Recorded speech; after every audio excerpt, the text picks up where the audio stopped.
now we are going to see about digital storage oscilloscope. This is a DSO. It has an inbuilt function generated with it, and it is a 2-channel DSO. And let us see the basic functions of a DSO. And this is a power button. I am switching on the DSO.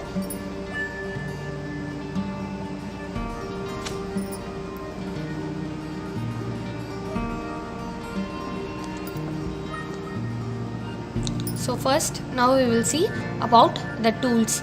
Tools, we have WaveGen, Utility, Quick Action and Analyze. WaveGen is a function generator key. So if I press WaveGen, I will generate a waveform in that. This is the wave generation output. We can view the wave generation output from this.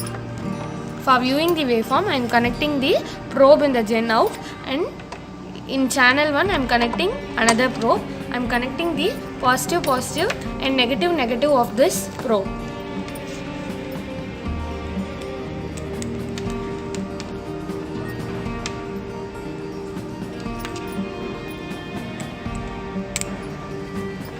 So I will get the generated output in this output form. For viewing this, I have connected the probe to the channel 1. So this is the generated waveform here. These are known as the soft keys. So if I press wave generation, I can select what waveform I need in that. If you press this soft key, it will be showing the various waveform. If I need sine wave, I can select it, or square wave, ramp, or pulse, or DC, or noise. What waveform we need, we can select it, and you have to press it here, push to select. Okay, and what frequency you need, you can set the frequency range. Just if you vary the push to select knob, it will be varying. So I have now set it the sine waveform. Frequency I have set it 1 kHz and amplitude 2 volt. Now we can do modulation also here. Actually, in modulation we need 2 signals. We need message signal and the carrier signal. Here it will take this as a message signal, and we can create a carrier signal in this own device. So settings. If you go to settings, there will be modulation, and you can add noise to the signal. If you need noise to the signal, for some circuits we need the noised waveform. So we can add noise to the waveform which we got, and everything we can do. And modulation, in that modulation we have to enable the modulation and what type of modulation we need. So amplitude modulation, frequency modulation, what type of modulation we need, and we have to select the what type of carrier wave we need it. Now I have selected the carrier wave as square wave, and my message is sine wave.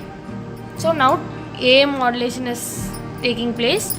Now this is a frequency modulation between the sine wave and the square wave, and this is FSK. If you have to stop it single, actually it is running, right? We have to take reading, then we can press single. At that moment, what signal is appearing, that will be paused.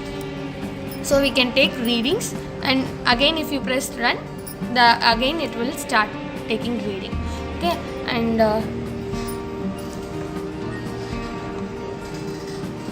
so now we have generated a key. If we have some like this, if we have, and if you press the auto scale, automatically the waveform will be scaled accordingly, and it will be viewed in a viewing form. For that, the auto scale is used. So now we have seen about WaveGen and the run control, run or stop for single stop. And default setup is, after all we are doing the default setup of a DSO. If we have changed any measurements, everything, means if you press default setup, it will be again come to the normal position. Auto scale, now we have seen the waveform will be scaled automatically on a viewing format. Okay, this is about run control, and we have seen WaveGen and tools. Now utility. In utility, we will be having so many things. These all file explorer. These are all, when we are using the USB, we will be seeing what we can do. And here quick action, we can this is a quick action key. We can function this key. Okay, for that we have to what all function we can give is, we can measure all, or we can mask it, we can print, save, recall. What functions we need to be done frequently, or we need it quickly, we can use this quick action key. Now I'm giving as quick measure all, so all time I couldn't measure it, so if I press the quick action key, automatically the measured values will be coming. Okay, and source 2, now it is source 2, so channel 2 waveform values are coming. If I need the source 1 value, I can select the source 1. Now if I press quick action, channel 1 values will be available there. All that amplitude, peak to peak, and the frequency, duty cycle, everything will be measured and it will be showing the value. Now we can see about the vertical control and the horizontal control of a waveform. So this is a waveform. If I have to adjust it vertically, the voltage, if I have to adjust, if you see here, the voltage will be changing when I am adjusting my vertical knob. 1 volt, 2 volt, 5 volt, like that. The vertically it is changed, and I can change the time period using the horizontal knob. So this is a horizontal control and this is a vertical control. I can move the waveform up and down using these knobs. And for push to 0, for knowing the first position, I can use the push to 0 option knob. I can view the waveform. And we have a zoom key. If a particular part we have to zoom it and we have to take reading, we can do using a DSO. So now I'm just only this part, from this point to this point it is viewed here. It is zoomed, that part is zoomed and we are viewing it. We can, when we are using the navigate button, we have to stop the acquisition, because at the runtime we can't navigate it, we couldn't move it, as the waveform always keeps on changing. Now we can navigate it. So for the particular runtime, what waveform we have, we can zoom the part in it and we can view it. This is an intensity key, down to the push to select option. Intensity, we can increase or decrease our intensity of a. Now we can see the measure section. This is a measurement key. If you press the measure key, it will be showing the 4 lines. We can select which line we have to move.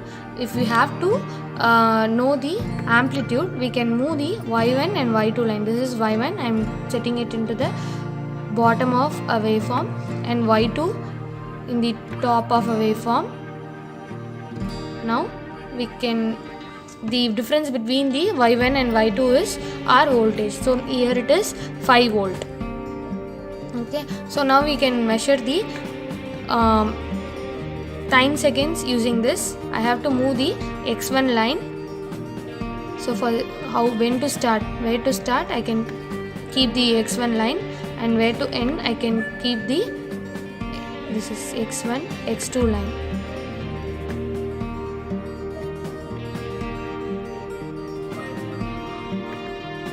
So the difference between x1 and x2 will be my time second. It is 1.48 millisecond now.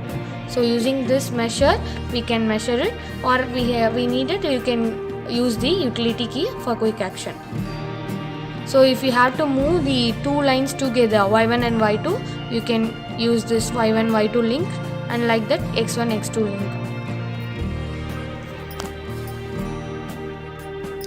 Now we can see this file section. This is used while we are using some USB. So save or recall or print. We can save the waveform and recall it.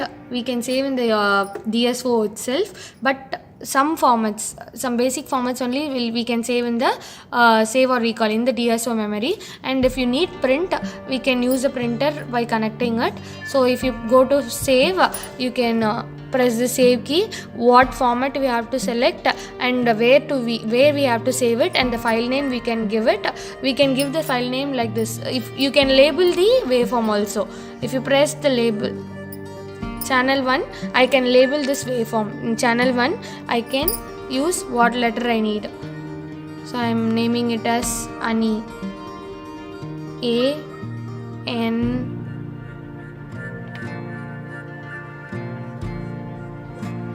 I. So like that. Delete the character. I can delete what all I don't need. So each character I have to delete it and apply new label. I can newly apply the label also. Like that we can label a waveform. Like that we can save the file and we can give the name to that. Now we don't have USB here, so we are not getting any options to save here. This is a save or recall option.